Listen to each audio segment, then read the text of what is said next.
Okay, what a time to be Asian American. So much is happening, both incredible. And I didn't imagine that my fear and that my pain would turn into impact. First of all, I'd like to thank the critics who voted and my family. And horrifying. The group Stop AAPI Hate released new data saying it recorded nearly 3,800 anti-Asian hate incidents. In the U.S., 8 people were killed in a shooting rampage. 6 of the victims are Asian American women. Let's go back to the start of this month. So my wife and I paid $30 to have premiere night access to Raya and The Last Dragon. That's a Disney movie I'd been anticipating for months. I heard it was going to be the first Asian Disney princess since Mulan, the first Southeast Asian Disney princess ever, and not like a dainty princess, but like a badass who just so happens to be the king or the emperor's daughter or something. And then the trailer dropped. 6 years of searching. Please let this be it. Did you see that? My name is Raya. Our lands have been at war for as long as we can remember. Like, look at that and tell me she isn't Filipino. You got the farmer's hat. You got the island setting. Just look at how they're dressed and how everything looks. Okay, so as it turns out, Filipinos aren't the only ones who felt that about Raya. So much talk online was like, Raya's gotta be Vietnamese. Raya's from Singapore. She's Malaysian for sure, In fact, most of the criticism I saw and heard about this movie came from this ambiguity. See, at a time when so many people flaunt a racist inability to tell people apart from different Asian backgrounds, this doesn't seem to be doing any favors. I heard from some Filipinos who felt like if you were going to show someone who looks and feels so Filipino and then just refuse to call them that, that's another way of denying us visibility, which has been a problem for so long. I see where that's coming from. I have a few thoughts there. But before I get into those, I thought we should answer the question first. Where does Raya and the Last Dragon actually take place? To figure this out, I looked at all the visual clues and breadcrumbs in the movie. I wanted to see if I could hone in on the real-world setting where it must have been based. They gave me a lot of clues to chase down. Okay, so Raya and the Last Dragon is set in Kumandra. It's a mythical land built around a body of water shaped like a dragon. All the water at first made me think of some of the island archipelago nations, the Philippines, Malaysia, Indonesia, but also the shape of a dragon kind of forms a river bend, and depending on how wide the river is or how close you're zoomed in, that could indicate something like the Mekong River, which divides up Myanmar, Thailand, Laos, and Cambodia. So really, the entire region is still in play, just going off this. Now, this film has a lot of fun with its fictional geography, right?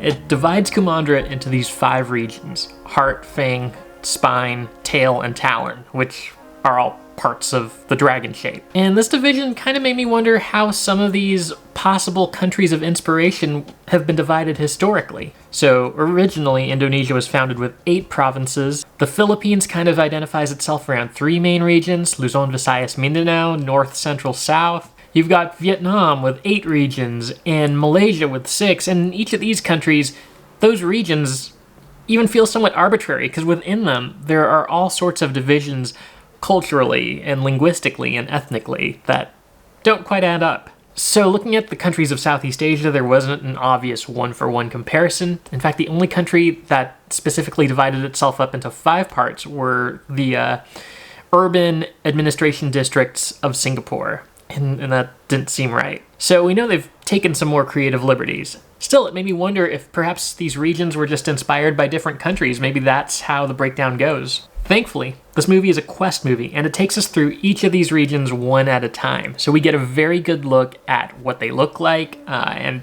we get to see a lot of cultural symbols. These give us a lot of clues. So the film begins in Heart, where its most important item, the dragon gem, is being guarded. It's hard not to see the underground sanctuary, the hanging banyan roots, and the aged temple without immediately being reminded of Angkor Wat, Cambodia's most prominent attraction and known site, and also the symbol that graces its flag. The next most recognizable adaptation would be Talon. A floating market famous for fast steals and fighters with even faster hands. If you've ever been to Thailand and gotten to see some of the floating markets, you'll notice a really strong resemblance Probably especially if you've been to Amphawa, one of the most famous floating markets just south of Bangkok. The resemblance is pretty uncanny. The other thing of note is that a lot of the homes and buildings in Talon looked like a bahay kubo, which is a traditional fisherman's and farmer's home built on stilts in wetland areas of the Philippines. Of course, Thailand and a lot of other Southeast Asian countries have similar homes and structures, but I think the thing that seemed especially Filipino to me were the patterns of the rattan used to construct the walls. Also of note, some of the characters we meet here. We meet this group of monkeys who work together as a team to steal things. Now, this will probably remind a lot of people of the long-tailed macaw, which is found around Bali, and these guys are notorious for stealing cell phones, sunglasses, purses, cameras, and other goodies from unwitting tourists. And you can actually find them showing this behavior too around temples in Cambodia or Thailand and a lot of other major tourist attractions around the area. There is a lot more to these creatures, and they're actually really fascinating animals, but that is a whole nother video for another time. The other pretty recognizable location that seems to be drawn from real-world inspiration is Fang. It took me a few takes to notice the resemblance, but once I did, it was really strong. Fang and the temples where a lot of the final scenes take place look a lot like a place I've gotten to explore, Bangkok's Grand Palace, or Wat Phra Kaew. What's funny is Heart and Fang in the movie are depicted as rivals, and there's sort of a yin and yang symbiotic relationship between the two where they also need each other. The Grand Palace in Bangkok and Angkor Wat in Cambodia have a little bit of this going on too. Long ago, the king of Siam, which is now Thailand, King Mongkut, invaded Cambodia, and in order to show his dominance, he really wanted Angkor Wat to be destroyed and rebuilt in Bangkok. Yeah, he tried twice and never was successful, so instead he settled for a mini model of Angkor Wat to be built at the Grand Palace, which you can still see if you go there today. Now, it's just too bad a lot of other countries' attempts to invade stuff couldn't have just been settled that way. Okay, so that leaves us with two more locations, and these two get a bit harder. Tail and spine. Now, I think what makes these harder to identify is that they don't look like very many places in Southeast Asia. Let's start with tail. Tail looks like some place you would find in Utah, or maybe even the Grand Canyon. You have these red rocks, it's a desert, it's a very dry climate. It's not the very moist tropical jungle that you associate most of these Southeast Asian countries with. So I decided I could just Google Grand Canyon, Southeast Asia, and see what I came up with, and I think that led me to the right spot. Doing this taught me about Samphan Bok, which is a canyon on the Mekong River, and if you look at some clips, the resemblance is uncanny. Now, spine was perhaps the hardest spot to figure out. You can tell it's elevated, there's snow, it's cold, and Southeast Asia doesn't get very cold except for a few places. So I decided to start by looking at mountains. You know, Indonesia has some pretty tall mountains, but they're almost too tall and too mountainous to look quite like the forests of spine. The two places that I seem to be drawn to the most, one was in the Philippines, and it's Baguio. It's the one place where Filipinos go to get out of the heat and experience a cooler climate because it's up in the mountains and it's elevated and you need to bring a jacket. I was about ready to go with that, and then I ran into Sapa, Vietnam, which, similar to Baguio, is in the north and is elevated and has a cooler climate. The thing that pushes me more towards Sapa would be the bamboo forests you can find there. Whew, now I'm really wanting to visit sometime in the winter. Okay, so right now the geology, the terrain points towards mainland Southeast Asia, but we have a whole nother set of clues in some of the visuals and other aesthetic items in Raya. Now obviously, I saw the film in English, but some of the characters' names have linguistic inspirations that give us some clues. For example, Raya. Her name comes from a Malay word which means celebration, gathering, feast, and hey, that's pretty relevant to some plot details in the film. Who's hungry? Her animal companion, you know, you gotta have one of those if you're a Disney princess, is a pangolin? Named Tuk Tuk, And if you've ever visited Southeast Asia, especially Thailand at all, you'll know that that's the name of these things. And then she calls her dad Ba, which is a Vietnamese word. She also meets a baby along the way and calls this character Noi, which I've heard used in Laotian. Now, Raya is a very visually stunning film. In my opinion, I think it was Disney's best work as far as like animation goes. It was just a treat to watch the whole time. And that makes the costumes and the movement of animated characters that much more compelling throughout the story. There's a lot we can learn from how Raya and many of the other characters are dressed. For example, take a look at the hat she wears for a good portion of the film. Now, a conical shaped hat is common throughout much of Asia, but the kind she wears in particular reminds me of the salakot worn by Filipino fisherfolk. Meanwhile, we have these ornate embroidered rectangular cloths worn around the body, and that reminds me of the traditional costume of Cambodia, the sampot. Now, one really cool visual that stood out to me were the hairstyles of two of the women characters from Fang. Shaved on the side. I thought it looked really cool and edgy and hip. As it turns out, it's based on a traditional Khmer hairstyle. Check these photos out. Now we can see a lot of cultural influences not just in the static visuals, but also in the movement and animation of characters. Take, for example, the martial arts we see all throughout the movie. This is distinctively silat. That's an indigenous martial arts style practiced around Brunei, Indonesia, Malaysia, Singapore, southern parts of the Philippines, southern Thailand, southern Vietnam. She does this method of stick fighting that's kind of similar to the Marvel superhero Daredevil. Now that is based on Kali, Filipino stick fighting martial arts that's still widely practiced. And speaking of interesting weapons, most people will notice the zigzaggy dagger that she brandishes throughout the film. That is based on the kris, which is a asymmetrical sword or dagger found and used in martial arts across Indonesia and Mindanao. Now, the cultural influences on movements doesn't just happen in fighting scenes, but we can also see this in the way characters greet each other. Throughout the film, the characters greet each other with a hand symbol where they form a circle that is supposed to represent the dragon gem. This, and the way they use it with a slight head bow, reminds me so much of this. And if you've ever been around Southeast Asia, you'll know it's a pretty ubiquitous greeting and way to show respect. In fact, if you go there not knowing any of the language, that will save you a good deal of trouble and help you out some. Finally, you didn't think I could make it through this without mentioning food. There's a lot of food in Raya and the Last Dragon, enough to make it kind of a dangerous film to watch on an empty stomach. The part that stood out to me the most was when Raya's dad taught her how to make a lemongrass-based soup, Tom Yum Nam Sai, which is a Thai soup found in northern Thailand. As her dad's describing how to make the soup just right, what you'll notice is this concept of wanting all 5 flavors, sweet, salty, sour, bitter, and spicy, to appear in Southeast Asian cooking. This is common in Thai cuisine, in Laotian, Cambodian, Vietnamese cuisine across the region. Alright, that was a deep dive. But the real question is, what did I think? Was this a win for representation, or did Disney bungle the effort? So, I understand a lot of the criticism towards Disney for approaching this with a more pan-Southeast Asian lens rather than focusing on a specific culture, because you do lose something when you don't have that specificity.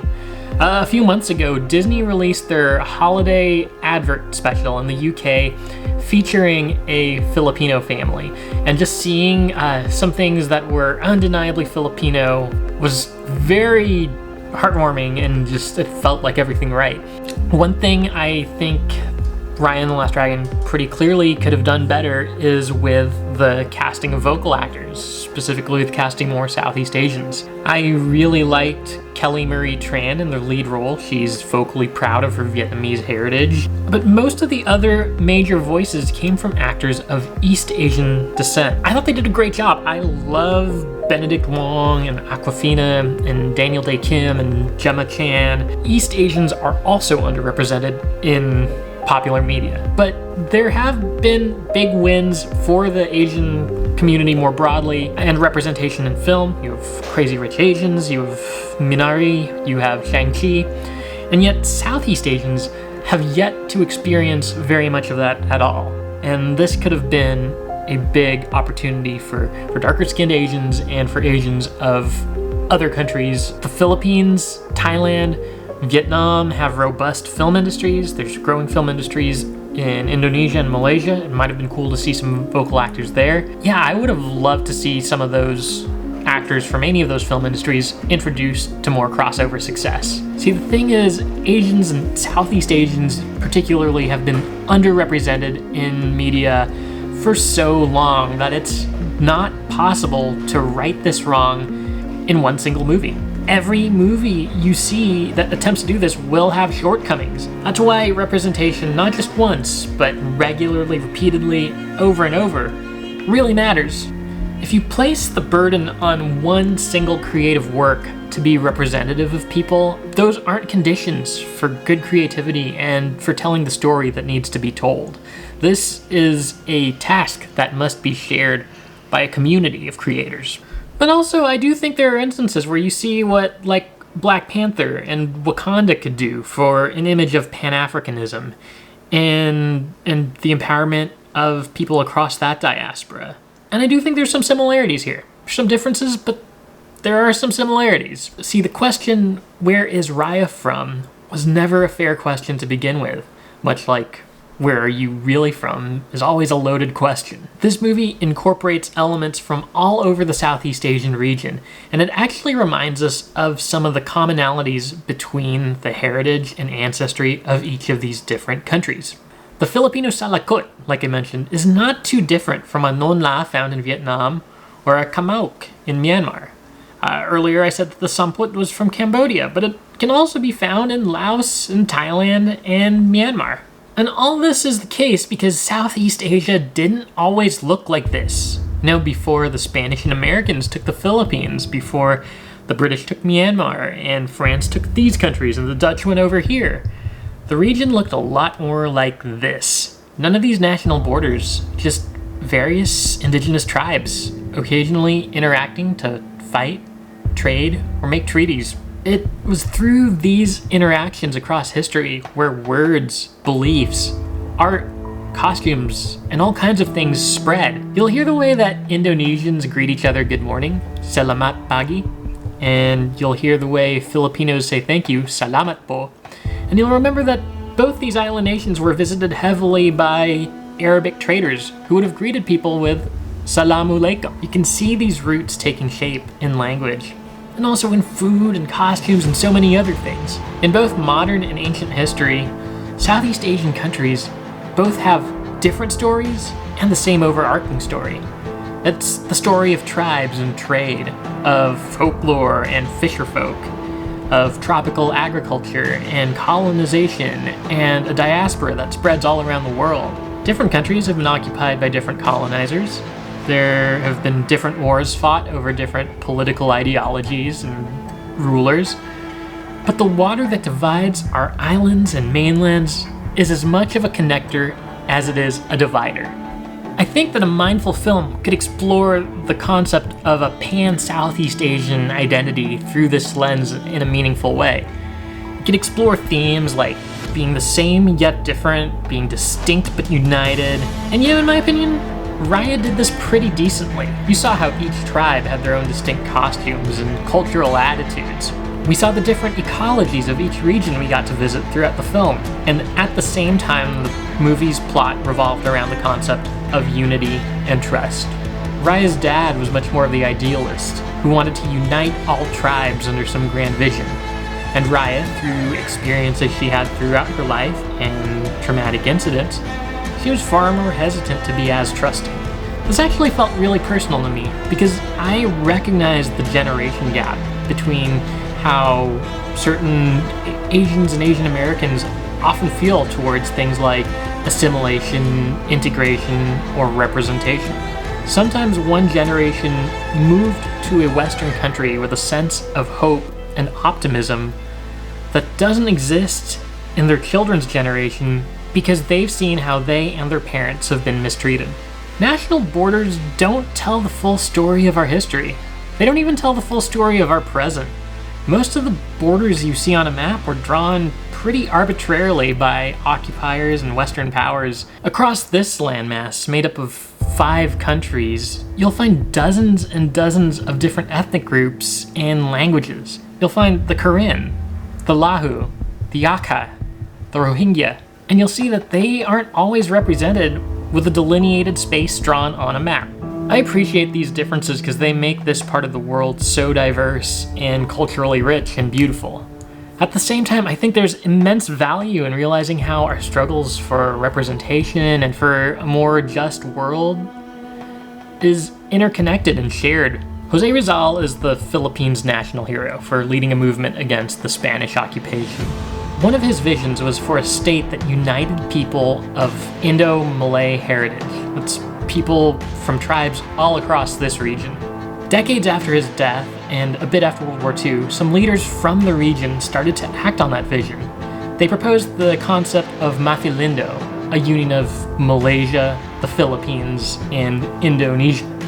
John F. Kennedy voiced his support for the idea, hoping that it would be a safeguard for the region against communism. The idea was a bit short-lived because new national leaders started to take over with more nationalistic agendas, but the concept still plays itself out today. Today, 10 countries make up ASEAN, or the Association of Southeast Asian Nations.